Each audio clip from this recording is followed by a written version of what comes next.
Can you imagine being one of the most successful TV producers on the planet, a creative genius with a global media empire, but secretly, you're a prisoner in your own life, totally paralyzed by fear?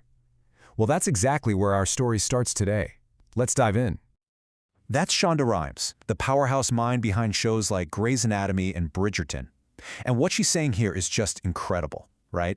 She was a master at creating these huge, vibrant, amazing lives on screen, but her own world had just shrunk down to almost nothing. I mean, think about it. At the absolute peak of her success, with all the awards, the fame, the power, she was deeply, deeply unhappy. The life she was actually living felt like a million miles away from the powerful stories she was so famous for writing. And this really shows you the crazy contrast. I mean, on the outside, she was a titan, a powerhouse. But on the inside, she was saying no to everything. Dinner parties, trips, interviews, public appearances, you name it. If it sparked even a tiny bit of fear, the answer was always no. So what changed? Well, the big turning point didn't happen in some fancy Hollywood boardroom or a writer's room. Nope, it happened in her own kitchen on Thanksgiving. And it all started with a simple, brutally honest comment from her sister. So picture this. Shonda is in the kitchen, kind of bragging about all these incredible invitations she's getting, from royalty, from amazing events, and she's listing all the reasons she's turning them down. And her sister just looks at her and drops those 6 words, a total bombshell. That's how Shonda describes it, an itchy on the inside of my brain feeling. It was this little agitation that she just couldn't shake. Her sister's words basically held up a mirror, and for the first time, she saw a truth she couldn't ignore anymore. She wasn't just busy, she was hiding.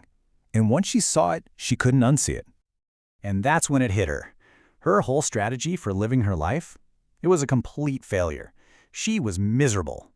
Sticking with no is just going to keep her miserable. So she realized, you know what? I have absolutely nothing to lose by trying something completely different. And that something different turned into this personal experiment. A simple but honestly terrifying rule she made for herself that would become the engine for a total life makeover.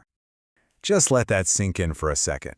For 365 days straight, if something scared her, her automatic answer had to be yes. This wasn't about being a people pleaser or anything like that.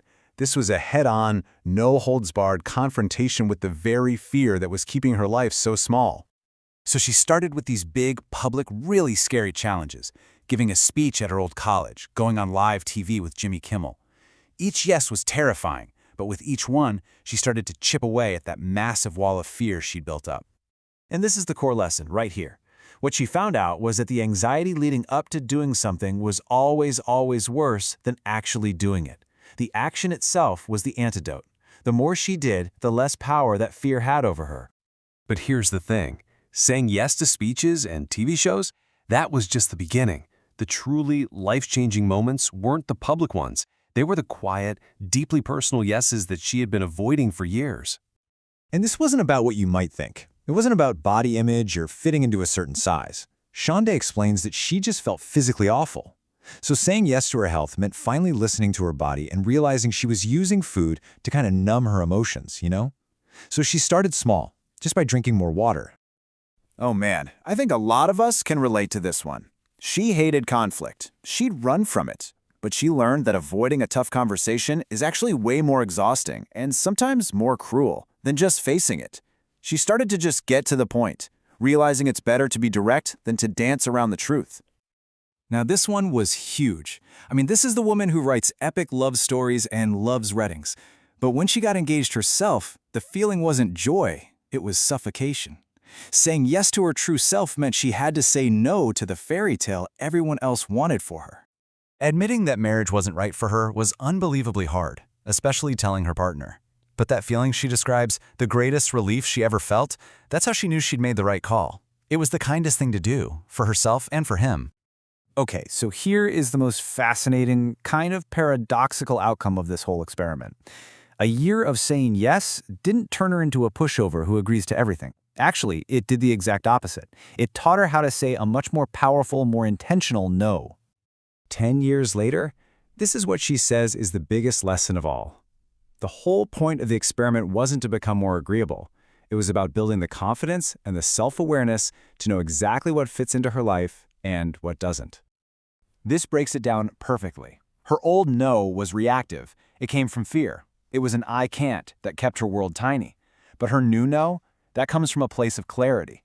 It's an intentional, confident, this isn't for me, and it protects the big, authentic life she's worked so hard to build. So at the end of the day, this isn't just a cool story. It's a game plan. It's a way to start scraping away all those layers of fear and expectations and what you should do so you can finally hear that quiet voice inside that knows what you actually want. Ultimately, Shonda's journey shows us that the stories we tell ourselves have incredible power. All that negative self-talk, the I can't, the I'm too scared, they literally become your reality. They cast a spell on you. So the real question is, what happens if you decide to cast a different spell?